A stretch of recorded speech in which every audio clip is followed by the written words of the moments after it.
Hello, everyone. Welcome to episode 43 of Your Take, My Take by John and Jacob. I'm John. I'm Jacob. And today we come with bad news that the Suns are out of the playoffs, but we wanted to talk about something that's very important, what the Suns are going to do in the offseason, in particular what they're going to do with Deandre Ayton. So we're going to give you our take on what we believe should happen and what we believe will happen with Deandre Ayton, who's up for a big contract. And so we're going to determine what's going to happen with Deandre Ayton, because I think everyone in the NBA, especially the Phoenix Suns, want to know what we should do with Deandre Ayton. All right. Jacob, we're going to start with the coin flip. You call it in there. Tails. Tails. You go first. All right. Well, I don't keep this a secret. I am a big Deandre Ayton fan.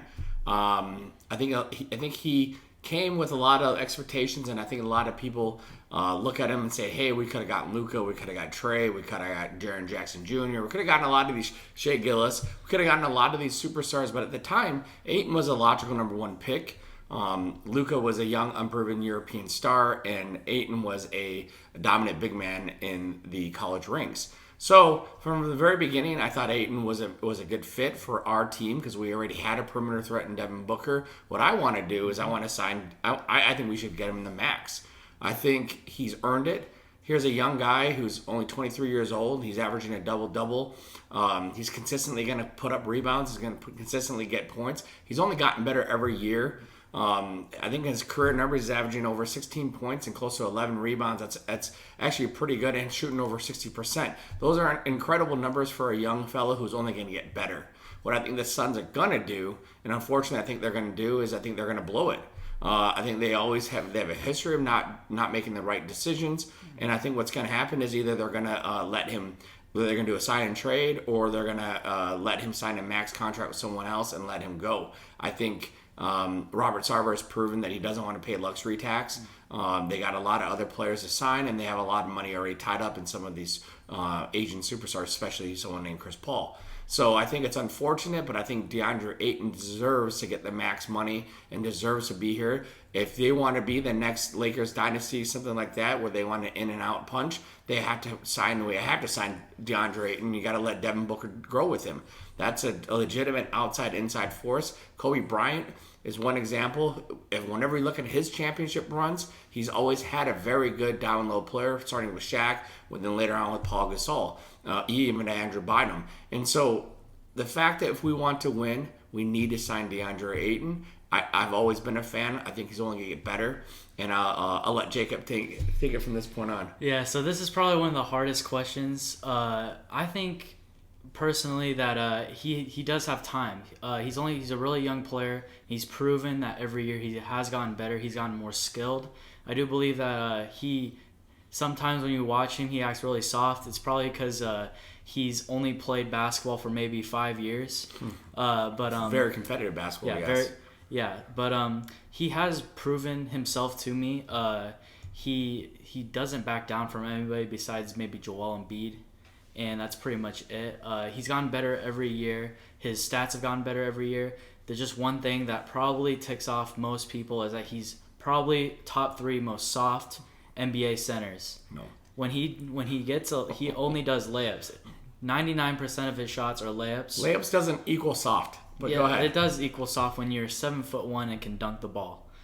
That what I think should happen is that he's What do you want to happen? Yeah, what I want to happen is that he's definitely in the state of mind right now where he wants to get out of Phoenix. He's made that very clear. So he's probably going to want to sign a contract with somebody, and I think we match it because he is a restricted free agent. But what probably will happen is that the Phoenix Suns are the worst offseason team ever. They're the worst franchise to ever do things in the offseason. So I think that we're going to either sign and trade him for a really horrible deal, or we're just going to let him go. And it's quite unfortunate just because I think that we can't really get anybody to his skill set or to his potential. We're either going to get somebody really old and good or somebody just not proven in a ton of first-round picks, but it's probably not going to happen. So I just think that the Suns are in a really tough spot and that the most safe option is to re-sign him. Well, I think the Suns want to re-sign him. They just don't want to sign him from the max. Here's my take on Ayton. Everyone wants him to be Shaq. He's not Shaq.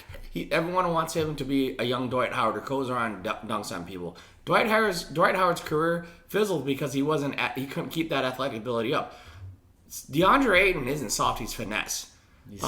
No, he plays good defense. He's a very good backline defender, and he can switch on perimeter players. The thing about him is everyone expects him to do these crazy dunks. If you want that, JaVale McGee will give you that 1-2 game. We don't need that. We need him to consistently give us a double-double and be a threat down low. He's a very good shooter. He's a very good around the rim. He can score multiple ways. I look at him and people will laugh, but I think he can be a similar player, but maybe not as good as someone like Tim Duncan. If Tim Duncan played in the NBA right now, he'd be a center. Everyone says he's the greatest power forward of all time, but if he played in the NBA right now, he'd be considered a center. They have almost identical. They're both 6'11", they're both weigh 250, and they're both very similar size. They're very similar skill sets too. Tim Duncan was an unbelievable shooter with a turnaround jumper off the glass. Ayton can make those shots too. I think they're very similar. You don't see Tim Duncan go out and just dunking on people all the way. He finessed around it, but when he needed dunk, he could dunk. He was a much better defensive player and stronger than Ayton, but Ayton's still young. I looked at Tim Duncan's stats. His stats, if you compare that to what he had to what Ayton had to log the same minutes, they're very comparable. Very comparable. Ayton has never been a focal point of the Suns' offense. Tim Duncan was. And so that's why Tim Duncan's score numbers are a little higher, but Duncan never shot over 60% like DeAndre Ayton did or has. And so Ayton's ability to score at a high clip and with a high percentage makes him very valuable. The fact that everyone here wants, let's have Ayton dunk. Let's have Ayton do this. Why doesn't he go up there and just dunk on people? That's not his game. And maybe he can develop that, but that's a turnaround layup is a turnaround dunk, though. It should be. He still makes the layup and scores. So if the purpose is to score, he's doing that, but he's not doing it in the way that everyone wants him to do it. He's not doing it in a way where he's like deflating the other team. I don't think the fact that he doesn't dunk isn't soft. I think sometimes he plays scared, and I think that's because he's inexperienced. I've seen him play since his rookie year to now, and it's night and day difference of what he does on the court. I've seen him back down to Rudy Gobert when Rudy Gobert used to bully him when he was a rookie. Now he goes right at him. I think you can't give up someone who has that type of athletic ability. Remember, he's 6'11", 250. His wingspan's like 7'6", and he has a 43-inch vertical. You can't overlook those statistics or those measurables and the things that he's been doing as a rookie on. His stats are incredible in terms of his efficiency and his overall skill set. And for the Suns to say, hey, we're going to blame it on Ayton for the loss. Ayton might have not played. He only played 17 minutes. But let's be honest, it was Chris Paul's fault that we lost the series against the Mavs. And he's making $31 million. And we don't want to pay Ayton. And Chris Paul's going to be 38. Ayton's 23. Let's really put that in perspective where our priorities are at. And if we don't re-sign him, it's only going to come back to bite us. If he signs with someone like the Spurs, who has a history of developing people, it's going to hurt us. It's going to come back to bite us. Where now we're not going to be in the upper leagues of the Western Conference, while a young team like San Antonio Spurs, if they happen to get DeAndre Ayton, will forever be able to beat us. What do you think? Yeah, that is true. If he goes to a team that in the Western Conference, we're gonna be pretty bad. Watch, he'll go to the Western Conference team. He'll average 23 and 12, and he'll be a dominant force. That's what's going to happen. That's what I don't want to see happen. But I'm afraid that's going to happen, and I don't want to see that. So again, I agree with every critic out there, especially someone named Adam. He's been a big critic of DeAndre Ayton from the time that we signed him. He's soft. He always says he's soft. Jacob thinks he's soft. I think if I polled the metropolitan Phoenix area, that 90% of the people would think he's soft. He is soft. But I don't think that. I don't. And so I'm a little disappointed in the Phoenix Suns that they want to give up on him and they hate on him so much. Let's be honest, he was not the reason why we lost the series against the Mavs. He was not.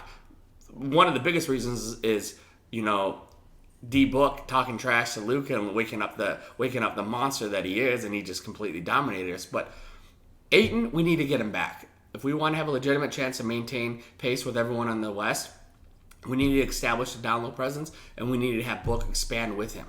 What do you think? Yeah, I do think that we need to do that. Any final words on DeAndre Ayton?